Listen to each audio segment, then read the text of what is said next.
Hi you guys, thanks for stopping at my channel today. I wanted to make a patriotic piece because this week is 4th of July, and with all the craziness going on in the world, I felt very patriotic this week, and I really wanted to think about how fortunate we are to live in the United States. So I got out some red and some blue paint, and we're going to use gesso on the background. So just using a soft brush and covering the background with gesso. Now, like I usually do, I have left in my mistakes. So bear with me and we'll make it to the end together. But you will see a few little challenges with this piece. And I'm working in my In and Out journal book by Grumbacher, and I'll make sure that I link that in the description. Here I'm just using a piece of packaging and putting down some red and blue paint. The colors that I'm using of paint I will list below. Also, the red is Candied Apple, a distress paint by Tim Holtz, and I wanted to put a patriotic flag in the background. The blue is a Brilliant Blue, and that is by Artist Loft. So here I didn't want to go all the way to the bottom of the page, so I thought, well, I could just wipe it up. Well, when you try and wipe up red paint and you put white gesso over it, it turns pink. So having a little challenge here. Cleaned off my brush, and I thought I'm just going to continue on and see how this is going to work. I can add several layers of gesso to that bottom portion and make it nice and white. Here's the blue, and I'm just putting that down in the corner, and that's going to be my flag background. So I got the bottom portion to be quite white, and I'm drawing in between layers. I was thinking that maybe the red and the blue was too bold for the background. So I'm going to use my trusty mini brayer and some more gesso, and I'm going to push that red and blue flag to the background a little bit. This turned out to be a very good decision because that gesso over that dried paint adds quite a nice texture that we're going to bring out in the end, and it makes the flag look very vintage and antique. So this was a oops that turned out to be quite nice in the end. This stencil is by Sean Petit, and it is called Large Bicycle, and I'll link it below. Here I'm using my archival ink in jet black and just a makeup brush, and I'm going to go over the whole thing. I did not want to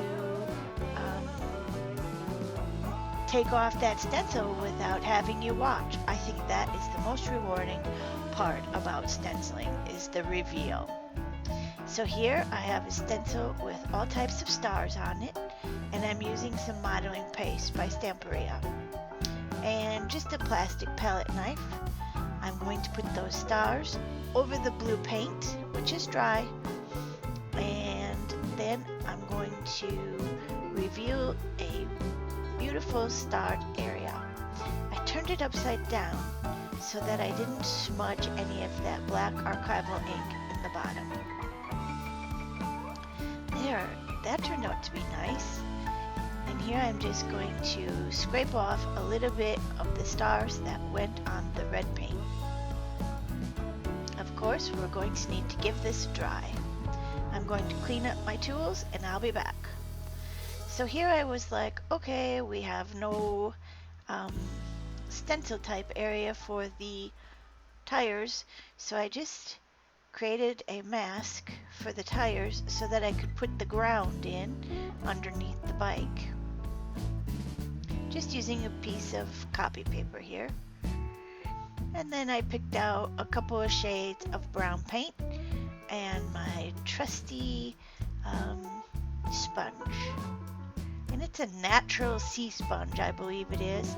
I'll try and find some for you and link it below, of course. The two colors of paint that I'm using here is going to be Deco Art Raw Sienna and Folk Art in Real Brown. Just using my sponge and adding some texture to the bottom, and that gives us the ground for the bike to sit on. Now I thought I would use my charcoal pencil and go around the tires. Well, not a good idea, because we haven't finished the ground. Obviously the tires on the bottom need some ground showing through, and also I wanted to put a wash over the entire piece, and that's going to make my charcoal pencil run. So here I'm trying to pick up that charcoal pencil with a damp cloth so that I can continue on, making sure that those stars and the modeling paste is dry at the top there. Then I decided I gotta add some brown behind the tires there so that it looked more realistic. I'm just dabbing with those two colors so you can see the ground through the tires.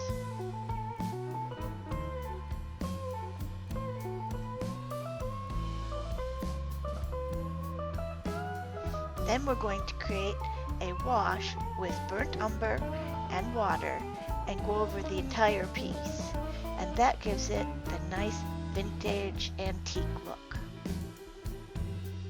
Make sure that you're drying in between or you'll end up with more problems than I had. Dry the back too if you're having a hard time drying that modeling paste.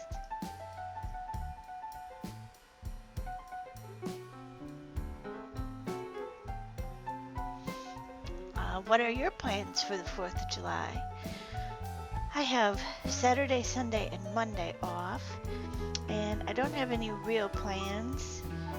My husband's going to be in a fishing tournament on Saturday, and if it's nice, we'll probably go for a motorcycle ride or, just kind of see what happens, play it by ear. The fireworks have been canceled this year because of the virus, and it's really difficult to find any place to go out to eat. And so we'll probably stay close to home. There's always projects to do around the house. So using that water wash with my burnt umber and going over the entire piece, and using my spray bottle and letting the paint run.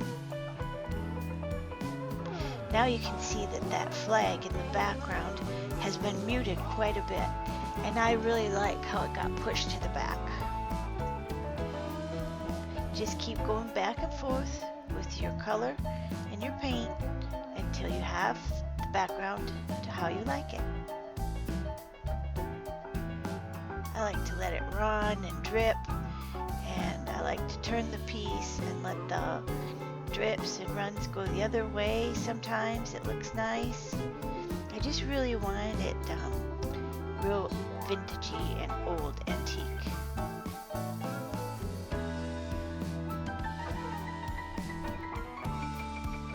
Then I was trying to think, what am I going to do for a sentiment? I'm not really sure. But I go ahead and put down my charcoal pencil all the way around the bicycle to make it all attached together so it's not a stenciled piece. And this is very rewarding. It makes everything come together. Then I'm actually going to put some of the black charcoal underneath the bicycle for the ground shadow, and we'll work on all of that and come right back.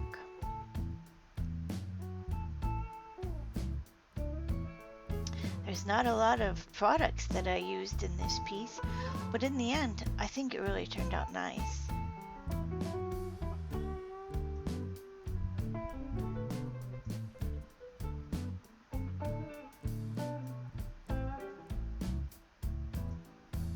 So I was thinking, what am I going to use for a sentiment? So I'm going to go around the whole piece and attach all the spokes and everything. And here's how it turned out. I actually put some brown paint in that basket and put some crisscrosses with my charcoal pencil. Here's a different bike stencil that I had, and the sentiment on this one says, "It's the journey, not the destination." And I thought, well, we've all been on quite a journey lately, here in the United States anyways, and so I thought, perfect sentiment for this piece. It's the journey. We just have to keep going, get through it, and we'll be stronger for it. So I hope you liked this piece. I definitely wasn't sure how it was going to turn out, but I'm going to give the stenciling with my archival ink and my makeup brush through this stencil. I'm going to give it some time to dry, and then we're going to use a distress crayon around the edges, and of course I had to go back and use my black marble crayon to finish the piece. I hope you like it. Happy 4th of July, and we'll see you next week with a special birthday treat for my sister. Thanks for watching, and have a great, safe holiday.